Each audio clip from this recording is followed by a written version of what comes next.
Hello and welcome to Conversations with Dr. Stephen Greer. This is Dr. Greer, and welcome with me today Dr. Ted Loder, our science advisor for the OrionProject.org, and he is going to join me to talk about alternative energies, true alternative energies, and the current situation in Japan with the nuclear power plant there. And I'd like to thank the people at the World Puja Network for hosting us every 2 weeks to discuss these issues with you and to update you on the projects that we are working on. So, Dr. Loder, welcome. Oh, thank you, Steve. Pleasure to be on board.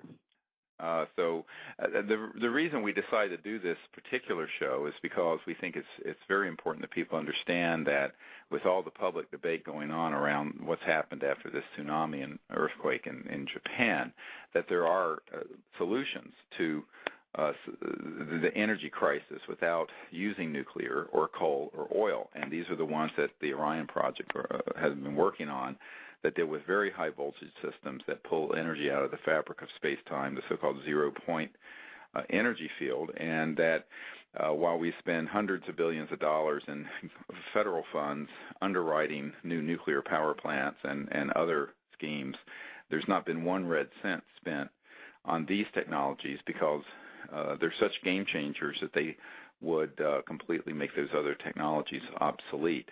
And of course, how this connects to Disclosure Project, the DisclosureProject.org, is obvious, and that is that things that people see that are UFOs are not zipping through the skies using a nuclear power plant or a fossil fuel generator or a jet engine. They're using a whole new type of hyperdimensional physics where the energy is actually drawn from the infinite sea of energy that's teeming all around us that Nikola Tesla described, and which has actually been proven to exist in peer-reviewed journals at the zero-point energy field. So I think that what we want to focus on today is the fact that we have to have a major policy change and also a major focus from the public change that all of you can help us with by networking people and educating people about the OrionProject.org, which was founded specifically to educate the public on these matters and to try to raise the funds to create a research and development facility where we could pull together the brightest minds that we've found in the world who have worked, some in classified projects, on these sort of very advanced energy and propulsion systems that would completely liberate the world from the macroeconomic tyranny and terror of the current energy system, because that's really what it is. Whether you look at the Middle East with our so-called national security interests there, which is a shorthand for oil, and or the terror now being experienced by people all around the Pacific Rim, not just in Japan, of this nuclear plant that has 6 reactors, like 3 Mile Island, that two of which have had at least partial core meltdowns, and others that have spent fuel rods that have been exposed, and where there is literally, as of today, Dr. Loder was mentioning to me, the millions of gallons of water spewing into the Pacific Ocean with radiation levels millions of times the safe levels. Yeah, in fact, it's interesting. What they've had to do is they're dumping the quite slightly less contaminated water out of the reactor plants because they have no room to store it, so they can store the more highly contaminated water. While the slightly less contaminated water is still majorly contaminated with radioactivity. The Ocean Limits LA Times just today noted that the measurements of iodine-131, a short-lived radioisotope that is of major concern for a variety of reasons to people, was between 5 million and 7.5 million times the legal limit in seawater. Cesium-137, a longer-lived radioactive component of cesium, about 1 million times over the legal limit. This is, of course, will ultimately be dispersed. It will decay away from that area where it's being dumped by a combination of the ocean currents, absorption on the clays and other organic particles that settle down, as well as removal by biological systems, and of course and of course radioactivity decaying. So all of those will cause it to decay, part of the problem is that particularly the iodine and the cesium gets into biosystems. It gets absorbed, taken up by the smaller fish and moves up the food chain. And so that fish that are being captured by fishermen off that area are already radioactive, and they're trying to, and suddenly Japan, who, as I understand, never had limits on radioactivity in fish and what have you, suddenly their equivalent of the EPA is running around trying to set radioactivity limits for radioactive content of fish being sold in Japan. And so it's a whole new ballgame for that, and it's a sort of a quick, not a fix, but at least a response to that problem. So even once if they ever stop releasing all this radioactive water into the coastal zone, it will be in the sediments and in the biology for a long time down the line. It's going to have to be monitored very carefully. And for a country like Japan that depends so highly on seafood and other and seaweeds, they eat both seaweeds as well as various seafoods from the ocean, obviously, that this is going to be a major problem and impact their food supply in a major kind of way.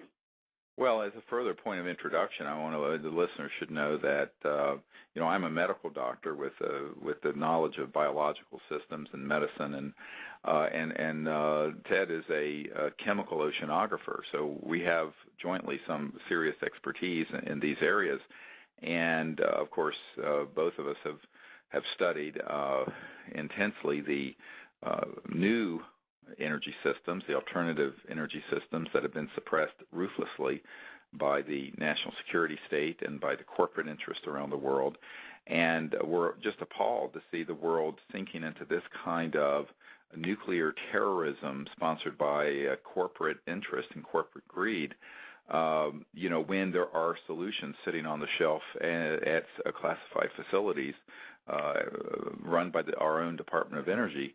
And in fact, I have a senior member of Congress who has a friend who had been one of these officials with the Department of Energy who personally saw entire storage rooms at the Oak Ridge National Laboratories where there were these kind of alternative energy, free energy, quote unquote, misnomer, but energy that would, devices that would pull energy from the fabric of space-time, electromagnetic generators, devices that would completely replace oil and gas and nuclear power. And to most people, they think, well, gee, if it's a better mousetrap, why don't we have it? And we're going to get to that in a minute as to why we don't, and so that people understand. But I think the other thing people need to understand, most people understand when they put oil in their furnace to burn or gasoline in their car, the basics of how that it burns it, and you get an energy effect out of the burning of the fossil fuel or coal. Most people do not understand a nuclear power plant. The average person believes that the electricity is coming from the nuclear. It is not. Basically, all a nuclear power plant is a circa 1800s steam generator, where basically you're heating up water, and that water creates steam when it gets hot, and that turns a steam turbine. And the turbine turns a generator, which creates electricity. So basically, we're creating all this nuclear waste and all of this earth-destroying, life-destroying, genetic mutating, cancer-inducing terror to boil water. That's all a nuclear power plant is. People have got to understand that. I remember talking with Dr. Tom Bearden about this, who's a PhD physicist, and he says it's the stupidest thing that was ever invented. But it's a way to keep the centralized grid alive.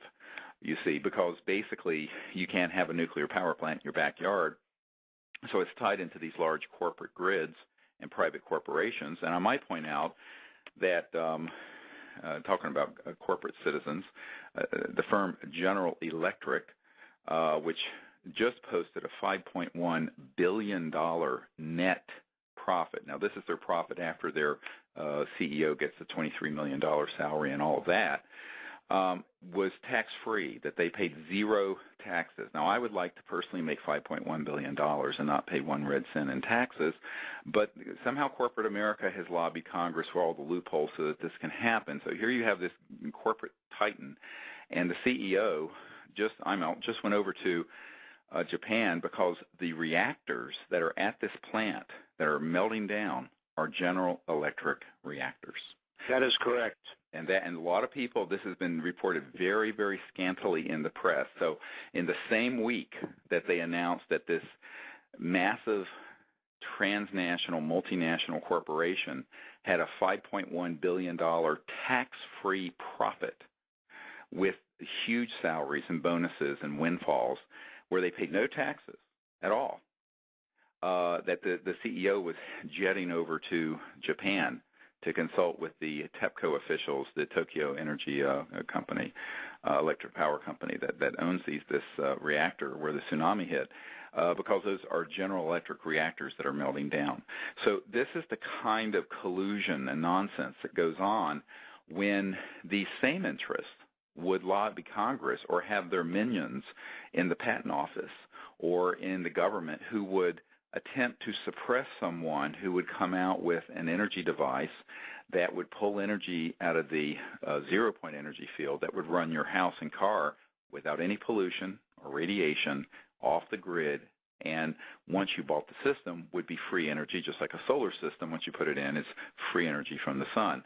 Why don't we have these systems? It's corruption. There's only one word for it. I'm going to call it out, call it what it is. It's absolute abuse of power and corruption.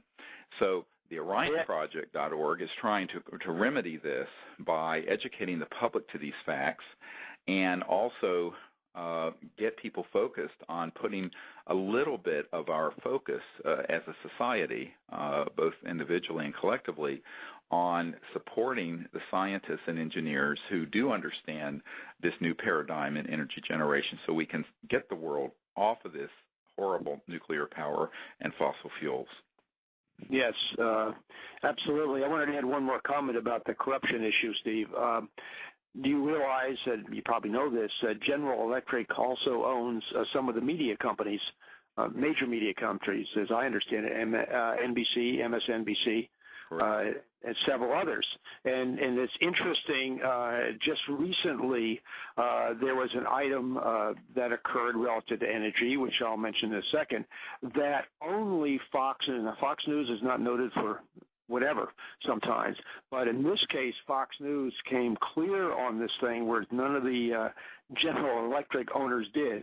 And the little gem on Fox News was that Obama, when his visit to President Obama, in his visit to Brazil, put out an executive order to loan $2 billion to the Brazil Oil Exploration Company and to exploring for oil off the Brazilian coast. And the understanding is a loan of our tax money, and that all of the oil must be sold to China. George Soros is the largest stockholder in that issue, in that group. That's the Wall Street Journal. So it goes deeper and wider in terms of the collusion that you just mentioned. That's just an example that I wanted to share. But people are not seeing that on the normal nightly news. No, they're not going to see it on the normal nightly news, but these are facts that you can fact check. Every bit of this is what we're sharing are facts. That's why I mentioned the Wall Street Journal. The other fact that people have to understand is that there are no safe limits to these kinds of artificial nuclear radiation. I want to comment now as a medical doctor. We have all evolved over millions of years as organisms in a biosphere known as Earth within a certain parameter of background radiation that's very, very, very low level. That what we have done since the dawn of the nuclear era is to spew through nuclear power plants, but also nuclear weapons development and testing, a lot of this material into the air and into the water and into the food and that we eat. And is it any wonder that we have rapidly escalating cancer rates? Because cancers are clearly related to increasing levels of radiation. And each time they do a study medically, they find that the amount of radiation it takes to induce a genetic alteration to turn on one of the oncogenes, one of the genes that causes cancers, is lower than they thought before. In other words, the better our studies have become, the lower the tolerance is for natural biological systems to withstand this kind of artificial spikes in radiation. Now, we have a situation now where there is literally radioactivity being reported, increased radioactivity all throughout the United States from this disaster in Japan. God only knows. People say, well, the Pacific Ocean is very large. It's large, but it's not infinite. And people have to understand that things like the cesium-137, which is radioactive, has a half-life of something like 30 to 50 years. What that means is that in order for half the radiation to be reduced from that cesium, it takes decades. And here's the other problem. Cesium mimics potassium. And what that means is that all cellular organisms preferentially take in potassium in order to live. And that means whether it's plankton or seaweed or the fish or plants or what have you, they take it into their system and intracellularly into the cells, and then we eat them. Okay, whether you're vegan or not, doesn't matter. It's going to go into any kind of cell because the cesium mimics potassium. And all of you can go to your doctor and ask about potassium, but it's a very essential material, and this cesium mimics it. So it isn't just that it's in the environment, but it's preferentially taken into living organisms, which we will then eat. And so this is something for people to be aware of, and it is, I think, a crime against the earth and all of humanity that we continue not only to operate these enormously old, dangerous nuclear power plants when there's a solution that has been illegally suppressed and illegally made secret. But we're now funding, our tax dollars are funding to the tunes of tens of billions of dollars, loan guarantees to the nuclear power industry, General Electric, Westinghouse, and power companies to build new power plants that are based on this ridiculous paradigm of creating all this nuclear waste just to boil water and to create steam to turn a turbine. And that is the truth of what's going on. Now, this ought to outrage anyone listening, and they need to go to the orionproject.org and learn about what these true alternative energy systems are and demand from their congressmen and their senators and the president, but also in their network of friends and contacts, say, look, why don't we get together and put together a funding capability so that the Orion Project can put together the best scientists that we've spent now 20 years identifying, who we have met with, we have their resumes, who are ready to quit their day jobs and work full-time to build out these new energy systems. We've been calling for this for now 3 years. We have not received enough funding to do that yet. We're hoping we will. But the question that always comes to my mind is, how deep does the pain have to be, and how crazy does the world have to get? And how much suffering do we have to go through before people awaken to the fact that we're all frogs sitting in a pot being ready to boil? And this is the kind of thing, this event in Japan needs to be understood in the context of a larger energy crisis. And it's not just energy shortages, but it's a crisis in thinking and paradigm, and a crisis, a tidal wave, a tsunami of corruption that has really created this situation. And that's what people need to really wrap their minds around and vow to change.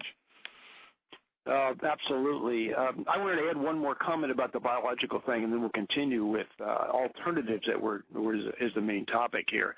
It is, I believe it's been shown that at a low level, let's see, how do I put this? If you have a person or a biological system receiving a low level, let's say 100 units of radioactivities, arbitrary units over 1 year, as compared to 100 units of radioactivity over an hour. In other words, exposure to very high levels. It's not a linear effect. Right. In other words, that effect, that 100 units in the 1 hour, has a much more detrimental effect than the 100 units spread over a whole year. So when you hear the media saying, oh, this is just radiation equivalent to riding in an airplane or an X-ray at your dentist or one of those, or the amount of radiation you have just walking around, et cetera, the media has been making these sort of statements. It's really inappropriate. It's not apples and apples. It's something a little different because the effect is nonlinear. So that we find that on the Berkeley campus, rainwater has been reported to have a radioiodine of 181 times federal drinking water limits. That's a bit much. Now, I don't know how bad it is, and that people aren't running around with their mouths open drinking water. But nevertheless, this is something that people should be aware of. One of the endemic medical conditions that you just scratched the surface are different thyroid diseases of all types that are related to this radioactive iodine, and not just thyroid cancer, but other types of thyroid dysfunction. And I know several people who have it, and I think that people have to realize that the prevalence of those conditions have gone up immeasurably in the post-nuclear era. And it's not a coincidence that that's the case. Same thing with birth defects, where you have genetic problems in a developing embryo and fetus. And I think that one of my concerns has been, as I look at the mainstream media coverage of this disaster, there's a minimizing of this. You do not have people who are medically competent and who know about energy systems talking about this. And yet I can tell you, as an emergency doctor, someone who ran an emergency and trauma center for 10 years, that we had a X-ray section in our emergency department because it was a very busy place, and instead of going over to the X-ray department, we had a unit right there in the ER. And when someone was in there, I mean, it was this thick-walled section with a thick metal door closed. The technician who was running that were wearing these heavy lead-clad protective gear, and everyone got out. I mean, even in a major trauma case, I mean, everyone cleared the area and cleared the room. And the radiological technicians, they have these dosimeters they wear, even though they're not directly getting the X-ray. And these were just regular X-rays, okay? Now, the stuff we're talking about is many, many times the exposure of that. And look at the precautions we took. Why? Because we know better. We ask any radiologist, a medical doctor. I mean, this is a fraud being perpetrated on the public. That the dumping of this amount of radioactive material into the water, into the air. They found plutonium, which is one of the deadliest substances known to man. Yeah, that is very nasty stuff. On the soil there in Japan. So this is a very serious situation, and in the sense of the true word tragedy, in the sense of the Greek word tragedy and the Greek tragedy, it's a true tragedy because it's preventable. This is something we have not needed. For decades, there have been advances in these other kinds of energy systems that have been ruthlessly and criminally and illegally suppressed. And if anyone doubts it, I just want to take a minute. I am loath to read to people, but I want to share with people something from the Federation of American Scientists, a very mainstream group, and this is at the orionproject.org. And we have posted this, and this is from the Government Secrecy Project of the Federation of American Scientists. And it was this was posted on October 21st of this past year, 2010, so very recently in the last 6 months. And it says, and I'm quoting here, there are 5,135 inventions that were under secrecy orders at the end of fiscal year 2010, the U.S. Patent and Trademark Office told Secrecy News last week. It's a 1% rise over the year before and the highest total in over a decade. Under the Invention Secrecy Act of 1951, we'll talk about that date in a moment, patent applications on new inventions can be subject to secrecy orders restricting their publication if government agencies believe that disclosure would be detrimental to the national security, in quotes. The current list of technology areas that is used to screen patent applications for possible restriction under the Invention Secrecy Act is not publicly available and has been denied under the Freedom of Information Act. An appeal is pending. But a previous list dated from 1971, now this is 40 years ago, and obtained by researcher Michael Rabnitsky is available. Most of the listed technology areas are closely related to military applications, but some of them range more widely. The 1971 list indicates that patents for solar photovoltaic generators, let me repeat this, 1971 list indicates that patents for solar photovoltaic generators were subject to review and possible restriction if the photovoltaics were more than 20% efficient. Energy conversion systems were likewise subject to review and possible restriction if they offered conversion efficiencies in excess of 70 to 80%. One may fairly ask if disclosure of such technologies could really have been detrimental to the national security, or whether the opposite would be closer to the truth.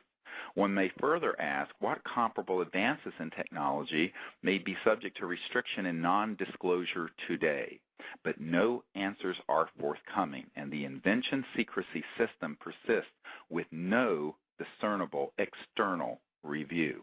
End of report. Now, that's very powerful. This is very powerful. I want to go through this with people very, very carefully and listen to every word I'm about to share with you. This thing, 40 years ago, they were classifying and restricting solar photovoltaic, which is when you take electricity from the sun through a process, a regular solar cell, not for hot water, but for electricity, that if they were 20% more efficient, they grabbed them. Now, I have heard for years from people who are in the national security system that we have had inventions that would have converted sunlight to electricity at many times the efficiency of what you can buy now from Sharp or from Shell or any of these conglomerates that are now selling photovoltaic. I have some solar at my place. Those tend to be very inefficient. They range from 8 to 12 to 14%. But 40 years ago, they were seizing things that were 20% or more. Why? That's the price point at which it would be absolutely competitive with coal and oil. So this was not for the national security. What national? It's not like it's a bomb. What possible reason would there be except that it would threaten the moneyed interests and the corrupting influence of this large money, not just in the United States but around the world, and any guy who was a brilliant person who would invent a photovoltaic system that would be very, very efficient to where solar system energy systems would compete with oil and coal, they'd seize it, criminally abusing the National Security Act. I also want to follow up on this quote that energy conversion systems that were over 70 or 80% efficient. This is important because your typical internal combustion engine is 30, 40, 50, whatever. I mean, the amount of conversion of the gasoline into actual energy is pretty low. This was a statement that anything that exceeded 70 or 80%. Now, the systems we're talking about are over unity, meaning more than 100%, so that when you start the system up, say if you put in a kilowatt of power, you might get 10 kilowatts out because you're tapping into this environmental energy known as the zero-point energy field. So if they're going to seize things 70 to 80%, you know they're going to seize things that are 1,000%. Yes, or require no input, which means they're basically infinitely over unity if they just run and produce. Correct, and these are the ones that we know exist that have been seized. We know people, I know people personally who have developed these so-called trans-dimensional or hyperdimensional physics energy systems where they have had national security orders slapped on them. Ted, personally visited the warehouse where Stan Meyer's materials were kept, and there was a toroidal a sort of a donut-shaped toroidal device that had a sort of magnetic fluid material in it that had a national security order slapped on it in, I believe, 1984 or something like that. Yes, it was very early on, and it's interesting because some of the people we talked to they felt that was the best technology he had. Oh, absolutely. In fact, one of the scientists who worked with him said that alone would be one of the most important things that Stan Meyer ever developed, but the public didn't know about it. Yep. Yeah, they just thought he made water into fuel to run his car. Right. Right, and that was the tip of the iceberg. So unfortunately, what has happened is that there have been these abuses of the Invention Secrecy Act of 1951. It's interesting that it was around that time, in the early 50s, between at the end of World War II and up to about 1954, that they began to study and had figured out anti-gravity, electromagnetogravitic systems, and they figured out that they needed a system to be able to seize these inventions because increasingly people were coming up with ways to get energy so we wouldn't have to burn oil. So since the time before I was born, there has been an organized effort by these corrupt interests, not really in the interest of national security, but in the interest of big oil, the petrodollar, the big corporate interests, etc. And if you look at our national security interests would be getting off of imported oil, not being dependent on Mideast oil for our economic viability, not polluting the world, seeing that the world had a type of energy system where there could be the elimination of poverty. The poverty that has encircled the globe is only radicalizing populations and making people resent and hate the West.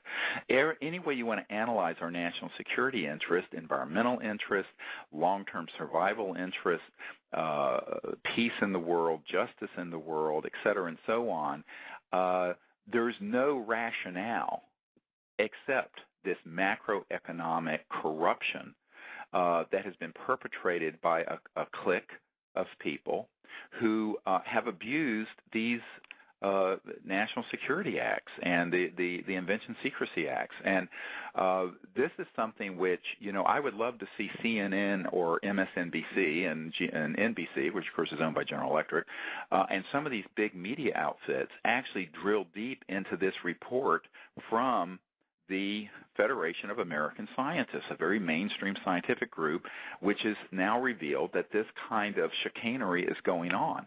And it's going on every single day. This is 5,135 inventions.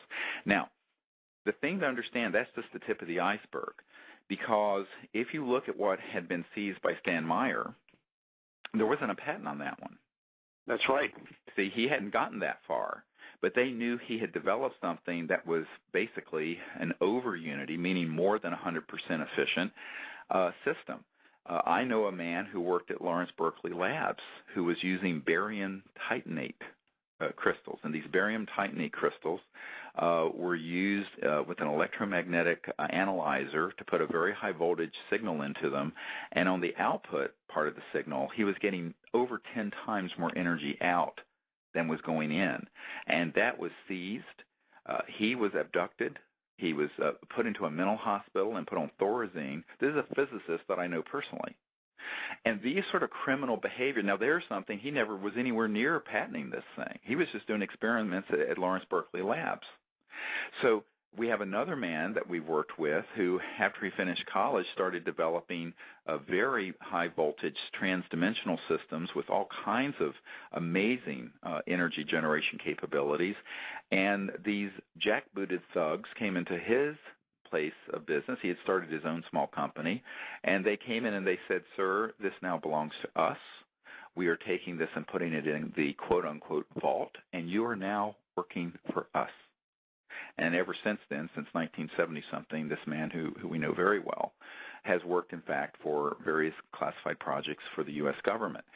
This kind of abuse needs to be investigated and stopped. Now, what the Orion Project is about doing is to put together the people ready to go the distance with us And as the head of the project, if I get hit with one of these national security orders, I will take it and I will tear it up live on television and on the internet, and I will dare them to come arrest us. I think we have got to have our own global Tahrir Square on energy. I think we have got to get together and say we have had enough of this macroeconomic tyranny that is destroying the planet, keeping the 40% of the world in unbelievable poverty. 40% of the world doesn't even have plumbing. Doesn't even have a pot to pee in. That's 2.8 billion people. Destroying the biosphere and keeping us addicted to these expensive nuclear and fossil fuel systems that are increasingly eroding our security, not just national security of the United States, but the whole global security. And so there has got to be an educational momentum that kicks in here, that people begin to feel enough outrage that they are going to say, we've had enough. Absolutely, absolutely. And I'm going to add something to that, and then I'll let you continue, Steve. Part of the addition, a part of the problem also is the president just recently, just within the last week to 2 weeks, had a, quote, major speech on energy technologies and energy issues. And basically, it was business as usual. Yep, absolutely business. In fact, the Orion project spent quite a bit of funding and personnel time to put together a grant proposal to the ARPA-E, which is the alleged alternative energy effort from the Department of Energy. It's really energy theater, just like the TSA is security theater, and it was not even accepted for review, and or accepted. And so here we are putting hundreds of billions of dollars into a smart grid and to subsidizing new nuclear power plants and all this other nonsense. Mm-hmm. When that's in one end of the government with our taxpayer dollars, with the other part of the government is going around seizing and illegally abusing the Invention Secrecy Act and the National Security Act to suppress these real solutions, the genuine solutions, instead of the what I call the faux, F-A-U-X, the false solutions, the faux solutions. Mm-hmm. And I think that this is what people have to understand, is that it's time for us to say to folks that this is enough, and that if the government won't do this, then we need to do it. And look, I have spent since the 90s briefing CIA directors and members of the Senate and the Congress and heads of state, and you name it, I've met with them. All of them are supportive of what we would like to do. None of them want to stick their necks out and walk into the buzzsaw of these powerful special interests. That's where the Orion Project comes in, by having a lot of people know about what we're doing and get support. And this is why, we have just finished a grant proposal for a $5.7 million 2-year funding to build out a facility, equip it properly, and staff it with these engineers and scientists. And a lot of people have said to me, well, why can't, these people just come out with this? And I said, well, it's not that easy. The people who have done this on their own have been attacked and seized. Now, we're still looking for people who might have systems that are actually big breakthroughs in energy generation that have already been built. But for the most part, most of those people really haven't been able to do that without getting into the buzzsaw, as we say, of the suppression. We have to create an operation where the public would be watching what we're doing, would support what we're doing, and where the scientists and the engineers and the physicists would be working in a secure environment, collaborating together to build these systems up. And we're not starting from scratch. I tell people we'd be starting from standing on the shoulders of 100 years of intellectual geniuses and scientists who have already done this work. And in many cases, the people we would hire are people who have actually been in laboratories, some government and some corporate, where they have seen these systems built and have experimented with the science. So we wouldn't be starting from square one by any means. And this is why we think that within 18 months or so, we would have at least the beginnings of the major breakthroughs in this, which what we would do with that is then at the instant that we had a breakthrough of an operating system that was over unity, meaning something that was pulling free energy from the vacuum or the zero-point energy field, this would be disclosed massively, just like the Disclosure Project reached nearly 1 billion people worldwide almost 10 years ago, that this is what we have to do with this energy effort. But to get to that point, we've got to have an operating device, and that's going to take some support. And the amount that we're asking for is a really very small amount. When you look at the kinds of funds that are spent on other efforts. And so we're hoping that there are some people out there who can combine, identify people who will do this for us and help us network to find an institution, an environmental group, an individual who is willing to go the distance on this. Because, frankly, we really are running out of time to tinker around the edges of this crisis, not just environmentally and geophysically, but geopolitically. I mean, one more big uprising in the Middle East where the Straits of Hormuz get closed or the Suez Canal shuts off, and we have a major disruption of the supply of oil to the West from the Middle East, and everyone's going to realize what chaos the world can sink into. And our whole society is incredibly vulnerable because of this stupidity, and our entire national security and military apparatus is geared towards these absurd, quote-unquote, national security interests, which really is just a fancy way of saying our need to stay addicted to oil. That's correct. And to add a comment about that, we have people who tell us, why don't you just tell the president about these technologies? Well, we have. Yep, we certainly have. We have told the president. We've put together documentation with names, serial numbers, the whole business, references, and that information has gotten to the White House. And as you can see from the president's speech on energy, it was basically the usual solar, windmills, nuclear energy, and business as usual, as I mentioned earlier. And and solar is great if you've got a spare $100,000 laying around, yep, and so that you can make your house truly independent by using sun. That's wonderful. I hope you do it. But, let's face it, you got 7 billion people in the world, and it's not likely that much of a percentage of those 7 billion people can slap down $100,000 to put an off-the-grid solar system, solar photovoltaic system in, because we're relying on these solar panels that are, 8 and 10 and 12 and 14% efficient instead of 50% efficient, which is what we have if they hadn't been suppressed. So all these alternative energies are, and by the way, the reason that there's so much mainstream support for like windmill farms and big corporate solar farms is that it keeps everything tied into a grid. Now, why do they care about that? It's like J.P. Morgan telling Nikola Tesla, when Tesla had an electric car running on free energy back in the 20s, he said basically if I can't put a meter on it, it isn't going to get out there, because they want to be able to keep all of us as sort of slaves on a macroeconomic plantation where we're all paying our electric bill, paying to fill up our car, So what these true breakthroughs in alternative energy would be you would no longer need a grid. Now visualize, go and look at your city and town with all those ugly transformers and power lines. Those we don't need. Those are from the late 1800s. Go look at photographs of New York City in the late 1800s. It looks the same as now. And we haven't made any progress. But the problem is that there are so many trillions of dollars of special interests and corrupting interests that have infected our government, and where they are not looking out after the people, and they are not looking out after our national security.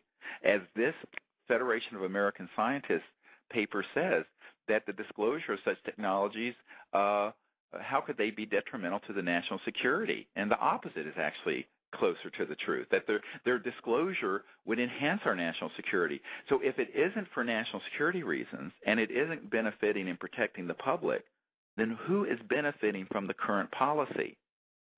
General Electric, Westinghouse, Exxon, BP, the big utilities. et cetera, and so on. I looked into putting solar in my house, and here's a little factoid that a lot of people don't realize. In the state of Virginia, if you want to put more than 10 kilowatts on your house, you can't do it without a commercial operating permit. You can't put 12 kilowatts on because they lobbied the legislature so that if someone wanted to have a solar farm that would create more energy from the sun, you then have to go through all the hoops like you were doing a commercial power plant. Well, no one can afford to do that. So I looked into that in the state of Virginia.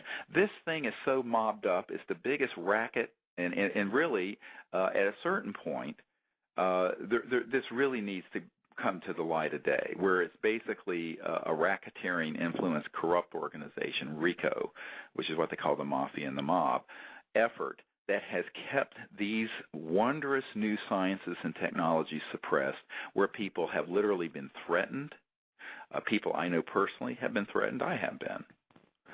Where people that we're working with have been close to developing something for us like a year ago, and who then had a former CIA director who began representing big corporations like Booz Allen Hamilton and others, who then came down and threatened him and his wife. And we have had this happen. So I think the only way this is going to change is for us to put our own operation together where the public knows about it massively, and also at the same time where the public educates their neighbor and their friends and their colleagues and everyone who has an interest in the state of the world and this disaster in Japan. Yes, we have to fix this problem that's happening in Japan, but let's prevent the next Japan from happening by liberating the world from the yoke, from the tyranny and the terror of nuclear power and fossil fuels. And we can do that, but we're going to have to come together as a people and vow to do it. It isn't going to happen by itself, my friends, and it's very unlikely that it's going to happen by action from a president or a Congress, which are bought and paid for by these massive special interests.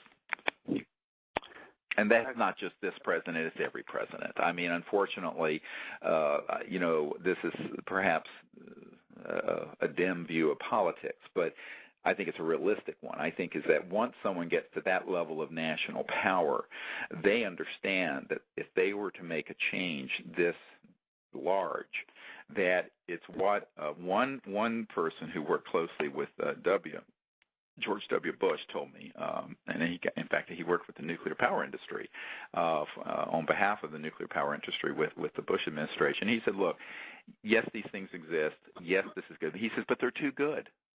And it's not that they're too good to be true, but they're too good because they would disrupt the current macroeconomic order. And people have to understand it isn't just the fact that the sale of fossil fuels, it's also the trillions of dollars that are traded in commodities. I mean, think about it. All the proven oil reserves and all the coal reserves and all the uranium and all these commodities are traded in futures contracts and derivatives. And that market and all the training and churning of commissions and all this is the stuff and the stock and trade of outfits like Goldman Sachs, which in Washington they call it government Sachs because they really establish policy. They virtually own the Treasury. So I think that people have to understand that these large corrupting influences are corrupt and that we, the people, at least a small number of us, I mean, maybe not all 300 million Americans or 7 billion people on the planet, but a certain number of us need to come together and say, look, we've had enough. We're going to put our time, our effort, and we're going to and the risk, but to stand up to this behemoth. And because we know that the world can do better than this, that the world can have energy that liberates every man, woman, child from this economic slavery, but also where we can then liberate Gaia, the earth spirit, from being destroyed and being poisoned by radioactivity and fossil fuel emissions and cancer-causing agents. All of this damage we're doing to the biosphere can be cleaned up and fixed in a matter of 10 or 20 years.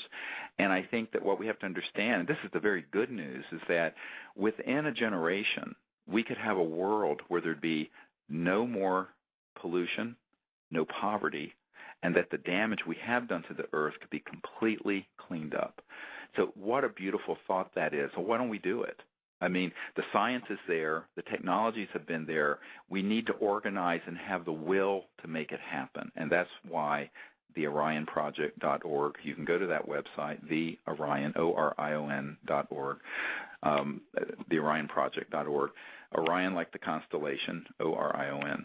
And the OrionProject.org is really our flagship effort to focus the public on this issue, educate people, and we're still spending a great deal of time meeting with people and educating them. But what we have not been able to do is either get the public or private interests to put up the funding to do serious research and development on this. And I can tell you that, 10 years ago when I did the Disclosure Project, I knew a couple people who'd worked in these areas. Now we have a number of really excellent scientists, physicists, engineers who have worked in these projects, some in some of the largest Department of Defense labs, who are ready to quit their jobs, their day jobs, if we can hire them. But, of course, hiring them requires a budget, and we don't have a budget to do that. So that's why we need a funding. And this is something that people from all walks of life who are concerned about what's happening with these nuclear power plants and with fossil fuels and the instability of the Mideast threatening our supply of energy. And, we could be back to oil and gas rationing very quickly with just a little bit more, one more, tinderbox igniting over in the Middle East. Our whole society is so fragile and dependent on these systems. It is. It's very unwise, and we can fix it. We can do better. I'm going to add a comment in here, Steve, if I may. Absolutely. What Steve is talking about, if all you have to do is flip your mind on how it impacts, and he mentioned that within 10 to 20 years it could be a whole new world. Let me make a comment here that this bringing these technologies does not have to be a lose-lose. It can really be a win-win. Right. First of all, you don't replace the existing system overnight. It's going to take 10 to 20 years just to replace the existing system of what we have with cars and our infrastructure. But it can be done stepwise. And it can be done in a manner that a lot of the manufacturing of the new technologies hopefully can be done in the United States again. This will change the economic balance a bit and put the United States back on a forward-moving instead of a backward-moving economic direction. Exactly. So it can be a win-win if it's handled well and carried out by a group of adults with a view toward the future and vision. We seem to be lacking that in this area. Yeah, and this is real change we can believe in, to use a slogan. That the change that we need is really clear, visionary change that is courageous, and rather than the pandering that's going on with pseudo-alternative energy efforts that it will never amount to more than a couple % of the energy we consume while we continue to destroy the planet. And the other thing to realize is that all these sort of big changes in human history have come out of not the power centers, but from an outside group like ours. And this is something that people shouldn't look and say, oh, well, this is a small group wanting to do that. All the major changes in human history have happened that way. All of them, everywhere. So we have to come together, those of us who care about the earth and the future and about a just and peaceful planet, and decide that this is what can be done, it must be done.